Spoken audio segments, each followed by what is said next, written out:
Friends, ఒక భార్య భర్త విడిపోయారు అంటే కేవలం ఒక సంఘటన వల్లో లేకపోతే ఏదైనా ఒక సిచ్యువేషన్ వల్లో అది జరగదు.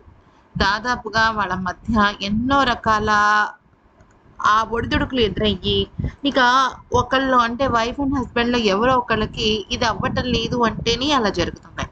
అయితే విజయ్‌ది చాలా వింత పెళ్ళనే చెప్పాలి. ఎలా అంటే ఒక ఫ్యాన్ గర్ల్, వాళ్ళ ఆవిడ, వాళ్ళ సంగీత గారు, ఆవిడ అప్పట్లో లండన్‌లో ఉండేవారు.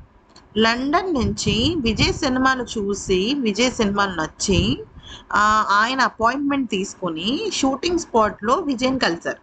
అయితే ఇప్పుడంటే చాలా ఫ్యాన్ మీట్స్ అవి జరుగుతున్నాయి కానీ, ఒక 25 ఏళ్ల కిందట అంటే 90ల నాటి సమయంలో ఒక అమ్మాయి లండన్ నుంచి ఒక హీరో కోసం వచ్చింది అంటే అది చాలా గొప్ప విషయం.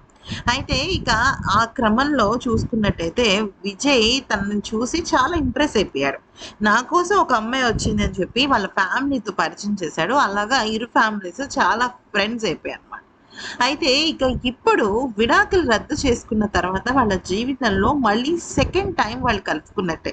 ఇది ఒక కొత్త జీవితం స్టార్ట్ చేసినట్టే. అందుకనే ఇక విజయ్ తన ఇంటికి రాగానే యాక్చువల్లీ కొన్ని నెలల కిందటే వాళ్ళు కలిసిపోయారు.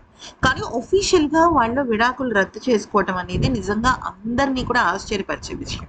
అయితే ఇక తన భార్యకి తన చేత్తో మెట్టలు తొడిగాడు. నిజానికి ఎప్పుడైనా సరే విజయ్‌తో పాటు ప్రీ రిలీజ్ ఈవెంట్‌కి, అలాగే ప్రీమియర్ షోకి తన భార్యతో వెళ్తుండేవాడు. అదే తనకి చాలా కలిసి వస్తుందని. ఎన్నో సందర్భాల్లో నాకది సెంటిమెంట్ అని కూడా చెప్పాడు. తన భార్య అది విని చాలా హ్యాపీ ఫీల్ అయ్యేది. అయితే ఇక ఇప్పుడు కుటుంబ సభ్యులందరూ కూడా, లేదు నువ్వు మళ్ళా తన కాళ్ళకి మెట్టెలు పెట్టాలి. అప్పుడు మళ్ళీ మీ ఇద్దరు పెళ్లి చేసుకున్నట్టు అవుతుంది. ఇది మా అందరికీ చాలా ఆనందకరమైన విషయం అంటూ చెప్పడంతో ఇక విజయ్ ఈ పని చేశాడు. దాంతో భార్య సంగీత ఎమోషనల్ అయిపోయారు. కళ్ళకి నీళ్ళు పెట్టుకున్నారు.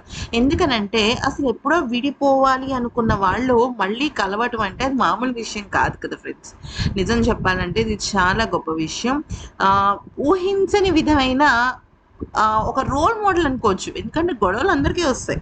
విడాకులు అందరూ తీసుకుంటారు. కానీ అక్కడి దాకా వెళ్ళి తిరిగి మళ్ళీ లేదు లేదు కలవాలి, మనం పిల్లల కోసం కలిసి ఉండాలి అని అనుకోవటం గొప్ప విషయం కాదా? మరి ఈ వీడియో నచ్చితే లైక్ చేసి సబ్స్క్రైబ్ చేసుకోండి.